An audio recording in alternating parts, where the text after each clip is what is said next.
지역의 이슈를 만나는 시간 헬로 이슈 토크 시작합니다. 지난해 9월 국회에서 고향사랑 기부금에 관한 법률안이 통과됨에 따라 내년 1월부터 고향사랑 기부제가 시행되는데요. 여기서 고향사랑 기부제란 무엇이며 앞으로 어떻게 준비해야 하는지 알아보겠습니다. 관련 내용 지역 공공정책연구원 기화서 박사 그리고 한국도시경영관리연구원 이사 박노보 박사와 함께합니다. 안녕하십니까? 네, 안녕하십니까? 네, 반갑습니다. 네, 먼저 내년 1월 1일부터 시행되는 고향사랑 기부제 많은 분들이 좀 생소할 텐데요. 어떤 건지 설명 부탁드립니다. 네, 고향사랑 기부제가 또 다른 말로서는 고향 기부세라는 또 용어를 쓰는 경우도 있습니다. 네. 그 영양 일본 때문에 그런데 고향사랑 기부제는 내가 지금 살고 있는 곳의 거주지 지방자치단체가 아닌 내 고향이라든지 네. 아니면 내가 애착에 가는 곳이 있으면 그 지방자치단체에다가 세금을 거기다 내는 겁니다. 그 네. 세금이라고 하는데 그걸 이제 기부금이라고 합니다. 그 기부금을 내면 그 지방자치단체에서는 고맙지 않습니까? 네. 고마우니까 답내로 답례품을 또 주는 겁니다. 예. 이를테면 내가 가령 제 고향이 영덕입니다. 네. 영덕인데 영덕군의 여러 가지 재정 자립도가 낮으니까 그쪽에 내가 기부를 하고 싶다라고 하게 되면 10만 원을 냅니다. 가령 10만 원을 내면 영덕군에서는 고맙다고 거기에 대해서 30만 원, 최대 30만 원까지 30%까지 30만 원짜리 대게를 저한테 답례품으로 보내줄 수가 있습니다. 예. 그러면 저는 어떤 혜택을 받느냐 하니까 제가 10만 원을 뇌물에 내가지고 거기에서 세금을 공제를 받는 겁니다. 예. 네.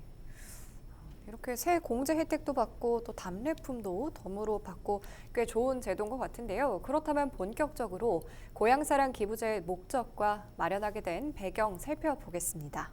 우선 박사님께서 고향사랑 기부제를 마련하게 된 배경 짚어주시죠.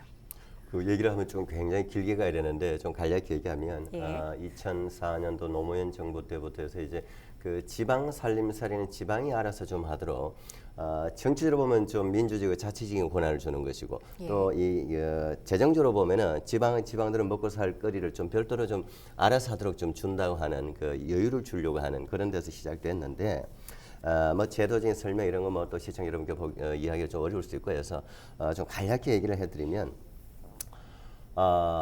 지방이 중앙정부가 가지고 있던 모든 사무, 권한, 그 세원 이게 예속돼 있다가 네. 떨어져 나오면 지방 혼자 갑자기 먹고 살아야 되잖아요. 예를 들면 부모 밑에 살다가 애가 갑자기 또 독립하면 당장 먹고 사는 것부터 걱정되지 않습니까? 예. 지방도 마찬가지입니다. 중앙정부로부터 보조금과 교부금을 받아야 공무원 월급도 주고 그 지역에 사회복지도 하고 공공복리대에서 이끌어가는데 예. 갑자기 어쨌든 간에 알아서 먹고 살아라 하면은 먹고 살 수 있는 어떤 뭐 속도 말하죠 건더기를 줘야 되지 않나 이거죠. 그래서 만들어진 것이 바로 이런 고향사랑 기부제도 같은 겁니다. 이런 걸 통해서 그 지방이 작게나마 세금까지는 아니어도 예. 세금과 같은 그런 거의 효과를 가지는 일종의 수입 효과를 가진다는 거죠. 그런 수익이 생기면 돈을 쓸 수 있는 여력이 만들어지잖아요. 예. 그게 이제 액수가 얼마냐에 따라서 앞으로 달라지겠지만 어쨌든 그런 목적과 배경에서 시작되었고 좀 더 그걸 달리 표현하면 예. 지방이 스스로 독립을 하고 재정적으로 살아갈 수 있는데 있도록 하기 위해서 작게나마 도움을 주는 데서 시작된 겁니다. 자, 근데 이것이 정말 도움이 되려면 정말 제대로 도움됩니다. 뒤에 우리가 또 이제 이 기본적인 이 사례는 일본의 모델을 벤치마킹했는데 일본 사례를 보면 충분히 도움이 될 것이다라고는 뒤에 또 얘기가 뭐 저도 얘기할 것이고 우리 박노부 박사께서 또 언급을 할 것으로 생각이 됩니다. 실제로 우리가 얼마나 심각하게 이러한 고향사랑 기부제 같은 것이 이런 법이 도움이 될 거라고 생각이 되느냐 하면은 예. 재정자립도는 그야말로 그 각 지방마다의 살림살이 규모를 수치화한 것인데 예. 어느 정도일까요? 안동? 글쎄요. 어느 정도만. 11%. 아. 그리고 조금 위쪽에 영양 6%. 그다음 봉화 7%. 그야말로 예. 10% 플러스 마이너스. 이것만 가지고는 공무원들 월급도 못 줍니다. 못 줘요. 심각합니다. 근데 이러한 심각한 상황이니까 네. 고향사랑 기부금 제도 같은 걸 통해서 그 지방에 조금이나마 활성화시킬 수 있는 모멘텀을 만들어 주려고 하는 거죠. 네. 네, 고향사랑 기부제를 마련하게 된 배경 간략히 설명해 주셨는데요. 그렇다면 목적은 무엇일까요? 네, 목적은 우리 흔히 자주 얘기합니다만은 지역 활성화였습니다. 네. 지역 활성화에 있는데 고향사랑 기부금법에 보게 되면 제1조에 지역 활성화를 통한 지역 균형 발전이라고 얘기하는데, 그런데 실제 목적을 이렇게 정해놓고 여기 쓰는 용도, 다시 말해가지고 기부금을 받아서 이거 쓰는 용치에 대해가지고는 예. 그 기부금법에다가 5가지 항목을 딱 정해놨습니다. 예. 그런데 쉽게 말해가지고 어디 쓰냐니까 그 공동체 활성화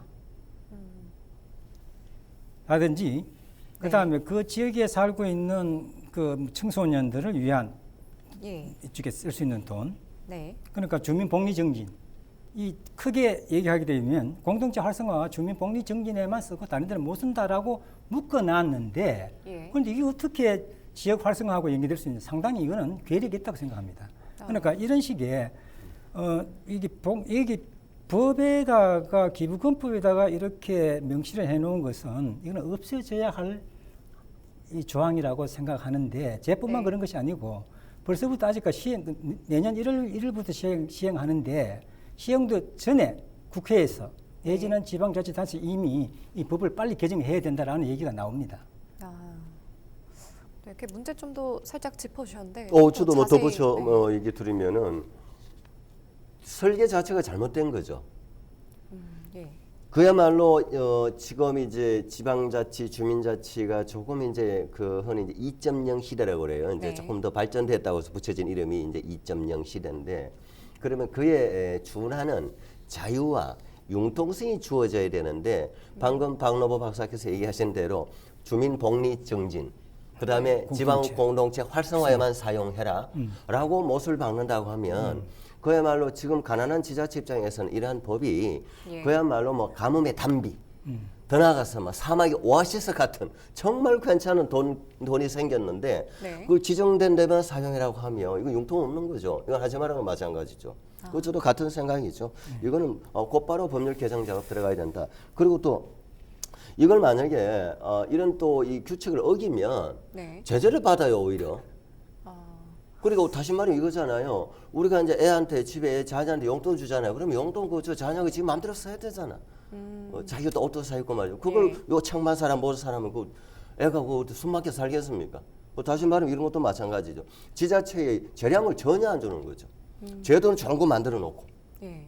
그러면 지자체 입장에서는 어떤 A라는 지자체는 어떤 다른 용처가 더 다급할 수 있잖아요. 네. 박노 박사 얘기하시는 내용들 보면은 지자체의 어떤 지자체는 정말 A가 다급하고 어떤 부분은 B 분야가 다급해서 네. 그런 돈이라도 있으면 지출하고 싶은데 네. 묶여서 못한다는 거. 이건 첫째 잘못됐다. 저도 이거는 그 개정 작업을 해야 된다라는 100% 공감합니다. 네, 그럼 두 분 다 고향세는 지역 경제 활성화는 조금 거리가 있다, 뭐 이런. 거리가 말씀이신가요? 있다기보다 너무 지정된 곳에만 사용하게 이 법에 명시가 돼 있으니까 네. 재량과 융통이 없다 보니까 그 지자체에 맞는 상황에 적용해서 사용할 수가 없다, 집행할 수가 없다라는 예. 거죠. 네, 그 부분에 대해서 제가 좀 보충 네. 설명 좀 하고 싶습니다. 그 조금 전에 이제 똑같은 얘기가 다시 반복되는데 좀 더 구체적으로 말씀드리면, 예를 들어 아주 우리나라 지금 고향사랑 기부금 제도가 일본에 그 고향 납세 제도를 벤치마킹한 겁니다. 아, 예. 네, 일본에서 이 제도를 2008년부터 시작하고 있는데 네. 상당히 성공적인데, 여태까지 일본에서는 어디 쓰라라고 이렇게 규정을 하지 않았습니다. 없습니다. 없기 때문에 자기 재량껏 자기 지방자치단체가 처해 있는 곳의 사정에 맞게 쓰면 되는 겁니다. 어디까지 쓸 수 있냐 하니까 기부금을 받을 때 네. 지방자치단체가 오너가 돼가지고 펀딩을 합니다. 우리는 예를 들어가지고 안동 같은 경우는 우리가 한우 뭐 이렇게 집단 이렇게 소 키우는 네. 이걸 하겠다. 여기 돼가지고 펀딩, 그러니까 기부금을 주면 거기 돼가지고 지켜가지고 주식을 주는 겁니다. 아, 예. 이런 것까지 할 수 있도록 이걸 가지고 그 크라우드 펀딩이라 하는데, 크라우드 펀딩까지 할 수 있고 마음대로 쓸 수 있도록 하고 있는데, 우리는 지역 활성화 균형 발전이라고 얘기하면서 여러 가지 제약을 묶어놨기 때문에 사실 그는 쓰기 상당히 어렵다고 생각합니다. 그 부분을 제가 조금 그 준비한 그 그래픽이 있어서 네. 이걸 가지고 좀 설명을 좀 드리면은 대략 이런 겁니다. 기본적으로 개인이 네. 예를 들어서 대구 수성구에 사는 주민이 A라는 사람이 자기 네. 고향이 경북 안동이라서 안동에 기부를 합니다. 네. 기부를 해요. 10만 행을 기부를 하면 이 10만 행을 지방자치단체는 그 지역의 안동 사과가 됐든 안동 한우가 됐든 뭐 안동 생강이 됐든 이런 특산품을 이 생산하거나 만들어내는 또 만드는 곳이 없으면 그런 곳이 만들도록 또 지원을 합니다. 하라고. 아, 예. 그렇게 해서 그 기업에 주문을 하는 거죠. 네. 30% 해당하는 금액만큼의 예. 답례품을 사서 보내주는 겁니다. 그 기부한 사람한테. 네. 그러면은 기부한 사람은 10만 행을 기부를 하고 3만 행에 대한 답례품을 받고 또 내는 돈은 일본 모델입니다. 네. 내는 돈은 이제 환급을 또 받게 되고. 예. 그러니까 그야말로 뭐 일석이조인데 네. 굉장히 좋은 효과죠. 그런데 이런 것을 이제 우리가 방금 이제 박노부 박사와 제가 지금 이 부분 문제점 얘기하는 부분이 예. 이걸 너무 묶어놓고 있다. 예. 이런 부분이죠. 예. 아, 예, 알겠습니다. 근데 또 아까 말씀하신 대로 일본이 고향 납세제를 지금 10년 이상 시행해 오고 있는데요. 또 좋은 점도 있지만 부작용도 있을 것 같거든요. 일본의 고향 납세제 성과는 좀 어떻습니까? 제가 이 부분도 제가 이 자료를 좀 가지고 와 있는데요. 일본 지금 성과가 상당합니다. 아, 예.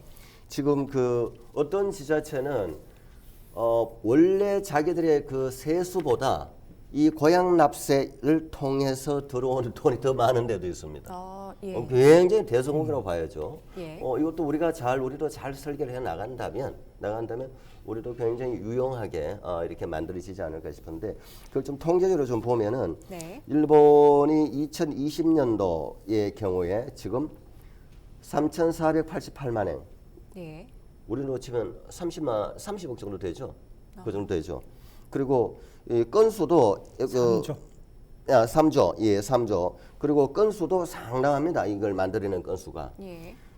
숫자로도 보면 연도별로 쭉쭉 나와 있는데 나중에 이제 또 화면에 제시가 될 걸로 생각을 하고 어쨌건 일본의 이 세수를 증가할 정도의 이 고향 납세 제도가 성공을 거두고 있다라고 저는 분명히 얘기를 하고 싶습니다. 실제 네. 자료도 그렇고. 네.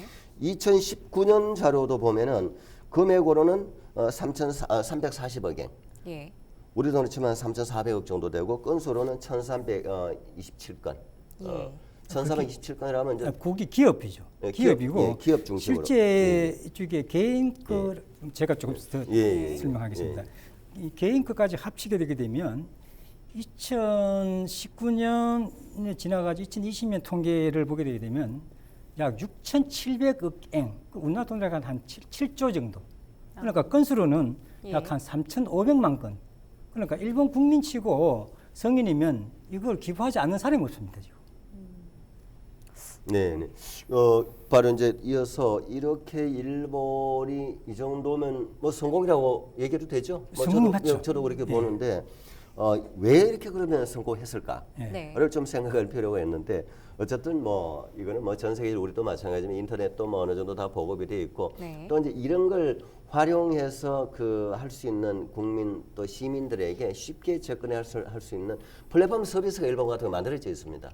아, 쉽게 접근할 수가 있고 예. 또 그 기업도 돈이 되고 또 활용할 수 있는 시민이나 국민 입장에 또 간단하면 또 편리하게 접근을 해서 자기한테도 또 이제 베네핏 이익이 돌아오니까 예. 그야말로 뭐 좀 달리 얘기하면 원스톱 서비스가 가능하게 돼 있다라는 네, 아. 그 부분 돼 가지고 제가 좀 예. 보충 좀 설명 좀 예. 하겠습니다.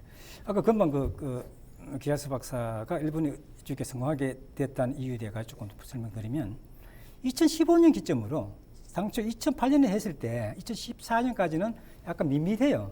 2015년쯤 되면서 급격하게 이게 늘어나는 거예요. 네. 수직 상승을 해버린데 2015년을 기점해가지고 어떻게 왜 갑자기 그렇게 됐을까 하니까 이게 인터넷이 갑자기 급격하게 보급되면서 인터넷 서비스를 하게 되는 거예요. 그러니까 플랫폼 기업, 대표적으로 일본의 플랫폼 기업이라고 하면 락텐이라고 있습니다. 라쿠텐. 예, 라쿠텐이라고 하는 일본판 아마존쯤 되죠. 예. 여기에 아까 기아스 박사가 원스톱 서비스를 할 수 있도록 여기다 일단 하게 되게 되면 모든 세제 과정이라든지 이게 전부 다 한꺼번에 한 번에 끝나버리는 거예요.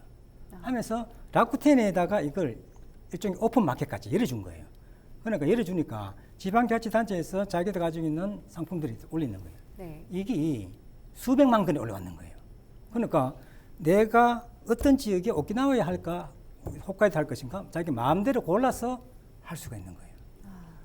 저는 또 이어서 이제 이 부분에 우리가 네. 고향 납세제도 이제 일본 모델을 우리가 도입해서 시행을 이제 하고 있으니까 네. 곧 해야 되니까 그러면 어떤 또 파생 효과가 있을까? 예. 문제점은 없느냐 정도는 또 어떤 걸 해야 되지 않을까 싶어요. 네. 이 파생 효과를 보면 어쨌든 간에 대도시 살고 있으면서 내가 비단 내 고향이 아니더라도 어느 시골 지역에 자기가 관심 가는 지역에 이렇게 고향 납세를 하게 되면 예. 어쨌든 관심을 가지게 되잖아요, 사람이. 그러면 한 번 더 가게 되고 네. 또 왕래를 하게 되고 뭐 주변 사람 추천해서 관광을 가기도 하는 이걸 소위 말해서 우리 이제 교류 인구라고 얘기를 하는데 예. 이 교류 인구가 많아지다 보면은 어느 시간에는 또 자연스럽게 거기에 정주 정책에 살게 되는 경우도 생깁니다. 예. 그러니까 이제 정주 인구라 그러죠. 이런 교류 인구가 늘어나게 되고 또 정주 인구도 또 늘어날 수 있는 이런 파생 효과 이거는 좋은 거고요. 예. 이거는 뭐 우리 모든 시골의 가장 중요한 부분 아닙니까? 지금 인구가 없어 사람이 없어서 심각한데. 네. 그리고 또 한편으로는 우리가 이제 일본을 모델로 오고 있는 이 고향 납세 제도 이 단점이 이런 문제가 또 발생할 수가 있습니다. 이제 고향사랑 기부 제도 네. 마찬가지인데요. 이제 특례품, 이제 답례품을 주잖아요. 예. 이제 또 상품권으로 주기도 하고 어쨌든 이걸 속칭 이제 깡이라고 그러죠. 카드 깡 하듯이 예. 이걸 왕창 사서 저렴한 값에 넘겨서 현금화 시키고 네. 이런 그 단점들 불법입니다. 네. 일본도 위법이에요 원래는. 그런데 알게 모르게 좀 이루어지고 있다. 우리도 이럴 개연성은 충분히 있다라는 거 우리는 또 유념해야 되겠죠. 그 문제점이다. 그렇죠, 그렇죠. 예. 그 부분에 제가 조금 더 말씀드리겠습니다. 그 금방 그 기하수 박사가 문제점인데 그 문제점 맞습니다. 그 불법이고. 그런데 극히 일부죠. 일부인데 이걸 왕창 사가지고 인터넷상에다가 자기 이제 깡을 해가지고 팔기도 하는데 예. 그러니까 일본 같은 경우는 왜 이런 일이 나니까 이 기부 금액의 상한선이 없습니다. 그러니까 자기 1억을 해도 되고 1조를 해도 네. 되는 겁니다. 그런데 우리나라에서는 이게 두려워서 500만 원, 연간 500만 원까지만 할 수 있다라고 묶어놨습니다. 사실 이거 묶으면 안 됩니다. 그래서 돈을 많이 가진 사람이 기부하고 싶은 사람은 할 수 있도록 열어줘야 되는데 이게 네. 작은 어떤 이런 어떤 불상사 이런 일이 일어날까 싶어가지고 했는지는 모르겠는데 우리가 지금 아까 폐지해야 될 것 중에 하나가 예. 이 상한선 500만 원 우리가 없애야 된다는 겁니다. 네, 그렇다면 일본의 이 고향 납세가 내년부터 시행되는 고향사랑 기부제에 어떤 점을 시사한다고 볼 수 있을까요? 뭐 언제 뻥나복 박사께서 먼저 한번 또 언급해 주시는 게 예, 좋을까 싶은데. 조금 전에 아까 그 얘기는 이미 나왔는데 기하스 박사인데 이게 지역 균형 발전 내지는 이제 재정력이 취약한 지방자치단체를 돕기 위하고 그다음 지역 활성화를 목적으로 하는데 네. 자기가 기부했는 그 지역에 자기 애착이 생기게 되면 사람이 그쪽에 여행을 하거나 가게 됩니다. 조금 전에 얘기 나왔습니다. 그러면 사람이 왔다 갔다 하니까 그 인구라 교류 인구라는데 실제 보게 되면 인구는 전체적으로 정주 인구는 줍니다. 우리나라 인구도 그렇고 일본 인구 세계적으로 줍니다. 이거 어떻게 할 수가 없습니다. 네. 그런데 그 지역에 와서 돈을 쓸 수 있도록 쓸 수 있는 환경을 만들어줘야 됩니다. 예. 만들어준다고 하는 것은 거기서 여러 가지 특산품이라든지 어떤 매력을 만들어주게 되면 그러니까 도시에서 이렇게 사람이 들어옵니다. 그걸 교류 인구라고 아까 조금 전에 얘기했는데 교류 인구 맞습니다. 그러면 내가 거기서 여행을 하다 보니까 더 정이 들어가지고 어떤 비즈니스 할 수 있는 비즈니스 기회가 생기게 되면 네. 비즈니스를 하게 됩니다. 그걸 관계 인구라고 합니다. 네. 교류 인구에서 관계 인구. 그러다 보게 되면 이 지역에 내가 내려와서 살아야 되겠다. 이주해야 됩니다. 그럼 정주 인구가 늘게 되겠죠. 그 중요한 것은 교류 인구인데 정주 인구가 중요한 인구라는 것이 세 종류가 있습니다. 정주 인구가 있고 조금 전에 얘기했는 관계 인구가 있고 교류 네. 인구가 있는데 그 정주 인구가 한 명이 줄게 되게 되면 일본 통계가 나온 것이 보면 소비가 약 우리나라 돈으로 한 1,250만 원 정도가 소비가 주니까 이 소비 줄이는 것을 가지고 교류 관광 온 사람이 돈을 써준다 이거죠. 그러니까 외국인 관광이 8명이 오게 되게 되고 네. 내국인 관광객 같은 경우에는 25명이 와서 1박하고 되는 거고 당일치기는 81명이 왔다 가면 된다. 그러니까 이 가장 큰 효과가 교류 인구를 늘리는 겁니다. 예. 네. 교류 인구를 늘리는 약간 지역과 효과가 있다. 인연을 만들어야 한다. 그렇죠. 네. 오늘 말씀 여기까지 듣고요. 지금까지 내년부터 시행되는 고향사랑 기부제에 대한 전문가의 견해 들어봤습니다. 헬로 이슈 토크 마칩니다. 시청해주신 여러분 고맙습니다.